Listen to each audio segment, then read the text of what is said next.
কৃষ্ণ।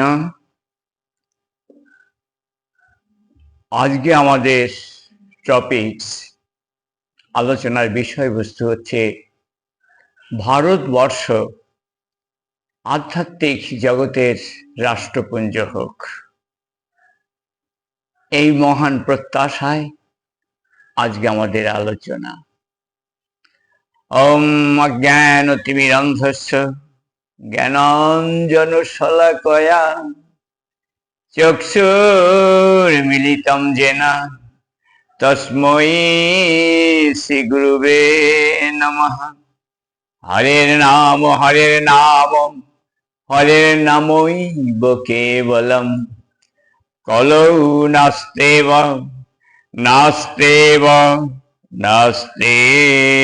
গতিরন্যথা। হরে কৃষ্ণ। ভারতবর্ষ সারা বিশ্বের আধ্যাত্মিক রাষ্ট্রপুঞ্জ হোক, এই বাসনা নিয়ে প্রত্যেকটি মানুষের, বিশেষ করে এই ইউটিউবের শ্রোতাবর্গ, ভক্ত মণ্ডলী এবং অসংখ্য জনসাধারণকে আমি গৌড়ীয় কৃষ্টির পক্ষ থেকে, গৌড়ীয় সংস্থার পক্ষ থেকে শত কোটি দণ্ডবত, স্নাশিস এবং ভালোবাসা জানিয়ে আমি দু একটা কথা আপনাদের সকাশে বলতে চাই। হরে কৃষ্ণ। আমরা ভারতবাসী। ভারতবর্ষ সাধু সন্ন্যাসীর দেশ, কিন্তু আজকে ভারতবর্ষ কেমন যেন একটা অসাধু অসন্ন্যাসীর দেশ হয়ে যাচ্ছে। তার একমাত্র কারণ আমাদের ভারতবাসীদের অনুকরণ প্রিয় হওয়া। এই অনুকরণ প্রিয় ভারতবাসী কোনোদিনই ছিল না এবং কোনোদিন থাকতেও পারে না। তাই কেন থাকতে পারে না? এই জন্যই শাস্ত্রে বলেছে যে স্বধর্মে নিধনং শ্রেয় পরধর্ম ভয়াবহ। আজকে স্বধর্ম ভারতবাসী মাত্রেই কম বেশি জানেন। পাশ্চাত্যের লোকেরা, ওয়েস্টার্ন লোকেরা তারা জানেন না। তাদের ডেস্টিনেশন, তাদের আধ্যাত্মিক ডেস্টিনেশন হচ্ছে স্বর্গলোক অবধি। পৃথিবীর যত জাত আছে, যত সম্প্রদায় আছে, প্রত্যেকের আধ্যাত্মিক ডেস্টিনেশন অর্থাৎ মৃত্যুর পরে তাদের স্থান, তাদের শাস্ত্র নির্দেশ করেছে এই স্বর্গলোক অবধি। কিন্তু আমার শাস্ত্র, আমার মানব ধর্মের শাস্ত্র, ভারত শাস্ত্রের নাম হচ্ছে সনাতন ধর্মগ্রন্থের নাম। আর সেই সনাতন ধর্মর আর একটা নাম হচ্ছে মানব ধর্ম। সেই মানব ধর্মের সর্বশ্রেষ্ঠ আসনটি হচ্ছে আমাদের মানবিকতা। মানবিকতার জন্যই ভারতবর্ষ আজ সারা পৃথিবীতে শ্রেষ্ঠ, পূজনীয়। কিন্তু সেটা আজকে অনুকরণ প্রিয়তার জন্য কেমন যেন ছোট হয়ে যাচ্ছে। আর ভারতবর্ষ গুরুদেবের দেশ। সব মানুষের একটা প্রত্যাশা থাকে, এখান থেকে তারা কিছু চায়। তাই সেই জন্যই ভারতবর্ষের তথা ভারত ধর্মের যে সর্বশ্রেষ্ঠ স্তর, যেখানে বলা হয়েছে শাস্ত্রে যে মানুষ মৃত্যুর পরে, একটু আগে বললাম যে তারা স্বর্গধাম অবধি যেতে চায়। বিশ্বের 850 কোটি লোকের মধ্যে পৌনে 800 কোটি লোকেই তারা স্বর্গলোকে যেতে চাইছেন। কিন্তু তার ঊর্ধ্বে যারা আছেন তাদেরকে বলা হয় মানব ধর্মের অনুকরণ প্রিয় বা মানব ধর্মবাহী। এই মানব ধর্ম যারা তথা সনাতন ধর্মকে যারা সেল্টার করেছেন তাদেরকে বলা হয় কৃষ্ণ ভক্ত। কৃষ্ণ কোনো মানুষ নয়, বেশিরভাগ লোক পাশ্চাত্যের মানুষেরা ভাবে যে কৃষ্ণ এবং রাধা এরা কে, এরা অনেকে জানেও না যে রাধা কৃষ্ণ কে। কিন্তু আমার দেশের একটা বাচ্চাও জানে যে রাধা কৃষ্ণ স্বয়ং ভগবান, সুপ্রিম পার্সোনালিটি অফ গডহেড। এইটা বেশিরভাগ মানুষদের, বিশেষ করে ভারতের বাইরের লোকেরা বেশিরভাগই মানতে চান না। তাই তো আজকে সারা পৃথিবীতে ইসকনের কৃপায় সুমেরু থেকে কুমেরু, সাইবেরিয়ার কঠিন বরফাচ্ছন্ন থেকে আরবের ধূসর মরুভূমি, ইংল্যান্ডের রাজপথ থেকে আফ্রিকার গভীর অরণ্য, নামিবিয়া, গুয়াতেমালা, আর্জেন্টিনা, পৃথিবীর সর্বত্র মহাপ্রভুর মহামন্ত্র হরে কৃষ্ণ কৃষ্ণ কৃষ্ণ হরে হরে, হরে রাম রাম রাম হরে হরে। এটা মহামন্ত্র, এটা কলি যুগের ধর্ম, মানুষের ধর্ম। এটা কোনো সাম্প্রদায়িক মানুষের ধর্ম নয়। বিশেষ করে আমার সনাতন ধর্মের ডেস্টিনেশন হচ্ছে সর্বোচ্চ ধাম গোলক বৃন্দাবন। সেটি আপনার আমার বাড়ি। 850 কোটি, পৃথিবীতে যদি 850 কোটি লোক বা তার বেশি থাকেন, তাদের প্রত্যেকের মৃত্যুর পরে তাদের বাড়ি, তাদের যেতে হবে সেই গোলক বৃন্দাবন। হয়তো এগুলি যারা মুসলিম আছেন তারা মানতে পারছেন না, খ্রিস্টান এবং অন্যান্য জাতেরা অনেকেই মানতে পারছেন না। কিন্তু যারা যারা মেনেছেন, America, Russia, Great Britain, German, Japan, আপনারা চেয়ে দেখুন যে তারা কেউ হিন্দু হননি, তারা সবাই খাঁটি হয়েছেন। আমার সনাতন ধর্মের মন্ত্রই হচ্ছে খাঁটি করা। আমরা মানুষকে খাঁটি করি, কাউকে হিন্দু করি না। আমরা মানুষের মতোই থাকতে হবে। তাই এই মানুষ হয়ে যদি আমরা ভগবান হতে চাই, তাইলে আমরা কোনোদিন রাষ্ট্রপুঞ্জ এই দেশটি হবে না। কেন? যে আধ্যাত্মিক জগতে মানুষকে বড় হতে গেলে তার বিহেভিয়ার, তার আচরণ, তার ধর্মীয় নীতি গোঁড়ামিতে পূর্ণ হলে হবে না।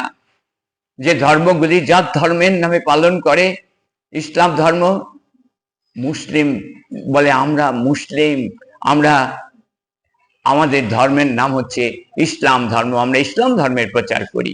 খ্রিস্টানরা অনুরূপ, তারা নিজেকে খ্রিস্টান বলে দাবি করেন এবং তাদের ফাদাররা তারা খ্রিস্ট ধর্ম প্রয়োগ করেন, তারা বলেন আমরা খ্রিস্ট ধর্মের প্রচারক। কিন্তু যারা সনাতন ধর্মাবলম্বী তারা মানব ধর্মের প্রচারক। এইখানেই একটা পার্থক্য রয়েছে। আপনি সমান কি করে হবেন আপনি তো বুঝতে পারবেন না। তাই সমান হতে গেলে আপনাকে কিছু ধর্মীয় নিয়ম নীতি, প্রত্যেক শাস্ত্রেই আছে, প্রত্যেক ধর্মেই আছে নিয়ম নীতি পালন করা। তাই যেই নিয়ম নীতিতে সর্বজনীন মানুষের জন্য আইন, সেইটা পালন করতেই হবে। ধর্মং তু সাক্ষাৎ ভগবত প্রণীতম। এই ভগবত প্রণীতমে কিছু আইন শৃঙ্খলা আছে, কিছু খাওয়া দাওয়া চলাফেরা সুশৃঙ্খলতা আছে। এই জাতপাত সৃষ্টি হয় পাতে, জাত সৃষ্টি হয় পাতে, আর পঞ্চম পুরুষার্থে মানব ধর্ম গঠিত হয়। তাই সেই পাত কিভাবে দেখুন, একেবারে সত্যি কথা। মুসলিম, হিন্দু, মুসলিম, খ্রিস্টান তাদেরকে নিজস্ব খাদ্য আছে। হিন্দুরা খায় টর্টয়েস, কচ্ছপ, মুসলিমরা খায় বিফ, গোমাংস, আর খ্রিস্টানরা তারা সব খান, দুইটাই খান। তাই আপনার জাত পরিষ্কার হয়ে গেল। কি করে জাত চিনবেন আপনি? এইভাবে খাওয়া থেকে জাত সৃষ্টি হয়। জাত হয় পাতে, তাই সেই পাতটা তুলে দিন, পাতটা তুলে দিন। আর পাতটা তুলে দিলে আর আপনার এই জাতপাত থাকবে না। প্রমাণ মায়াপুর। আপনি স্কনে দেখুন যে আজকে সারা বিশ্বের বৈচিত্র্যের মধ্যে একতা, সাদা কালো রং, যত রং আছে, ওই যত রঙই থাকুক না কেন, রামধনুর যে 7টা রং পৃথিবীতে আছে, সেই 7টা রঙেরই সমাহার, একাকার হয়ে গেছে ইস্কনে। সেখানে কি কোনো জাতপাত আছে? সেখানে আপনি বুঝতে পারবেন কে মুসলিম, কে খ্রিস্টান, কে হিন্দু? বুঝতে পারবেন না, কেন? তারা যুগ ধর্ম পালন করছে। এই যুগ ধর্ম পালনই হচ্ছে মানব ধর্ম, এই যুগ ধর্ম পালনই হচ্ছে মানুষের কর্ম, এবং মানুষের ধর্ম। এটা কোনো জাতের ধর্ম নয়। হিন্দু কোনো জাত নয়, হিন্দু একটা গুণ। মুসলিম কোনো জাত নয়, মুসলিম একটা গুণ। খ্রিস্টান কোনো জাত নয়, খ্রিস্টান একটা গুণ। এক একটা ধর্মে এক একজন মহাপুরুষ তারা প্রচার করেছেন, কিন্তু তাদের মধ্য থেকে তো সর্বশ্রেষ্ঠ দৃষ্টি আসতে পারে কৃষ্ণের উপরে। সুপ্রিম পার্সোনালিটি আর কেউ নেই। জিসাস ক্রাইস্ট বলেছেন, I am son of god. তিনি তো কখনো ভগবান বলেননি। হযরত মুহাম্মদ রাদিয়াল্লাহু আনহু তিনি ভগবানের সন্তান বলেছেন। আর একমাত্র আপনার মানব ধর্মের পঞ্চম পুরুষার্থ শাস্ত্রে রয়েছে এক ভগবান শ্রীকৃষ্ণ। এটা কোনো নাম নয়, ভগবানের অপর নাম শ্রীকৃষ্ণ। তাই তো শাস্ত্রে বলেছে, গীতা শাস্ত্রে বলেছে, মন্মনা ভব মদ ভক্ত মজ্জাজিমাং নমস্কুরু মামে বৈশসী সত্যং তে প্রেয়সীমে। আমাকেই ভজন করো, আমাকে প্রণাম করো এবং আমাকেই সমস্ত কর্মার্পণ করো, তাইলেই তুমি আধ্যাত্মিক জগতে সর্বশ্রেষ্ঠ হবে, এতে কোনো সন্দেহ নেই। তোমাকে মানুষ ভালোবাসবে, তোমাকে মানুষ শ্রদ্ধা করবে, তোমাকে বিনয়ে ভয় পাবে। তাই আর আমরা যদি সেইগুলি পালন না করি, তাহলে আমরা তো এক একটা কংস, এক একটা রাবণ, এক একটা আজরাইল তৈরি হয়ে যাব।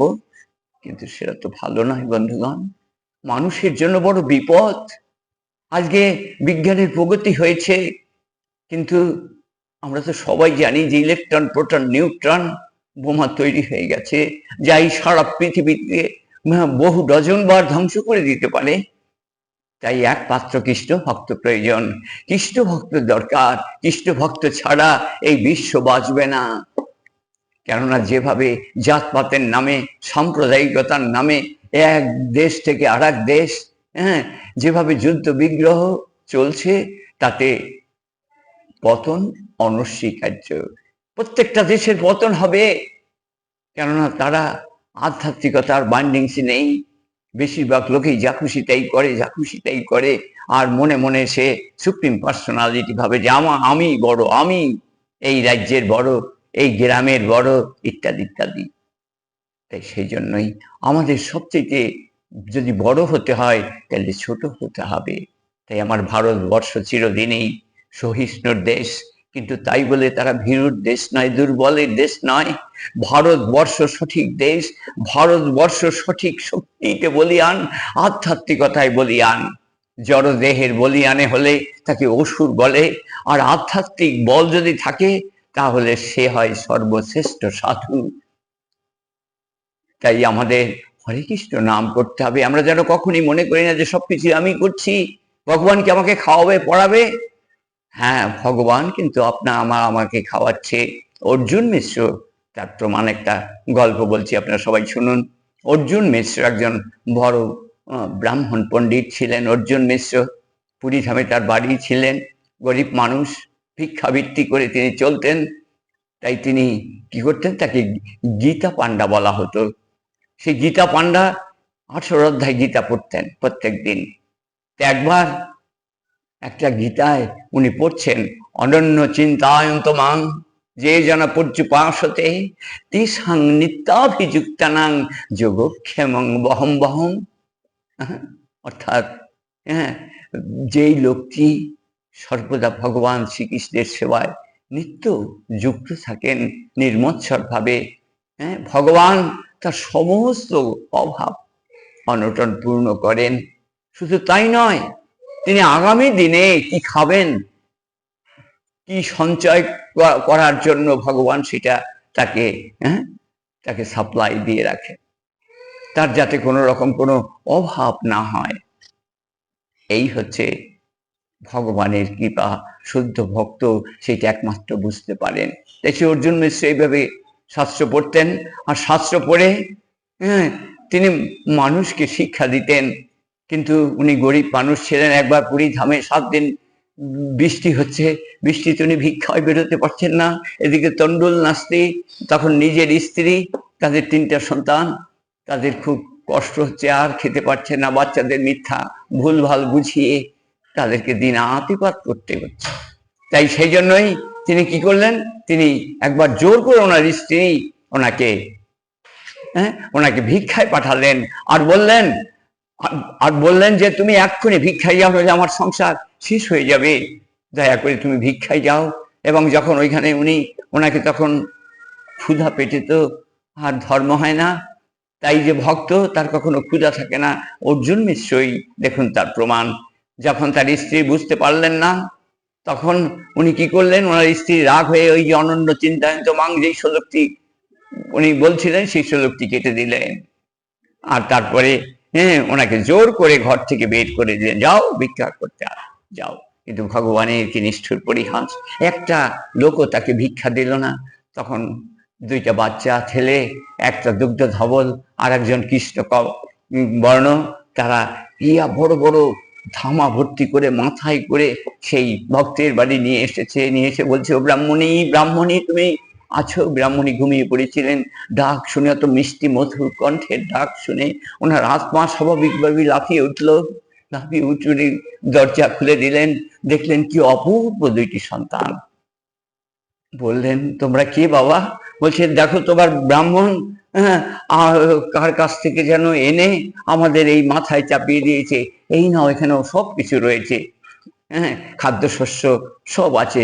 এক ধামা করে নেয়, ঘরে ঢালে, আবার আবার সেটা নিতে থাকে। এইভাবে একজনের মাথা থেকে আর একটা ধামা দেয়, সঙ্গে সঙ্গে সেটা পূর্ণ হয়ে যায়। আবার সেটা ঢালে, আবার সেটা পূর্ণ হয়ে যায়। এইভাবে একটা রুম ভরে গেল। যখন ভরে গেল তখন ওই ধামাটি ওই বাচ্চা দুইটির কাছে দিল, আর ওরে বলল যে তোমরা প্রসাদ পেয়ে যাবে। তখন বলছেন, আমার প্রসাদ পাওয়ার আর সময় নেই। তোমার সাধু, তোমার ব্রাহ্মণ এ তুমি বলো যে আমরা দিয়ে গেছি, আর উনি যেন আমার সাথে জগন্নাথের মন্দিরে দর্শন করে। তাই আজকে দেখুন যে আজকে ভগবান তার সমস্ত কিছু সংরক্ষণ করলেন কিনা, অভাব পূর্ণ করলেন কিনা। কিন্তু আমরা যারা স্বীয় শক্তির প্রভাবে আমি কাজ করি এইটা বলি, তাহলে সেটা সঠিক নয়। তাই আজকে যদি সেই মন আনতে হয়, তাহলে আমাদের প্রত্যেকে হরে কৃষ্ণ কৃষ্ণ কৃষ্ণ হরে হরে, হরে রাম রাম রাম হরে হরে, এই মহামন্ত্র কীর্তন করতে হবে। এবং আমাদের সঠিকভাবে আদর্শ গৃহস্থ হয়ে আসুন আমরা সবাই ভারতবর্ষকে রাষ্ট্রপুঞ্জ করি। এই প্রার্থনা রেখে প্রত্যেককে পুনশ্চ কোটি কোটি প্রণাম ধন্যবাদ জানিয়ে আমাদের এই টপিকস এখানেই সমাপ্ত হলো।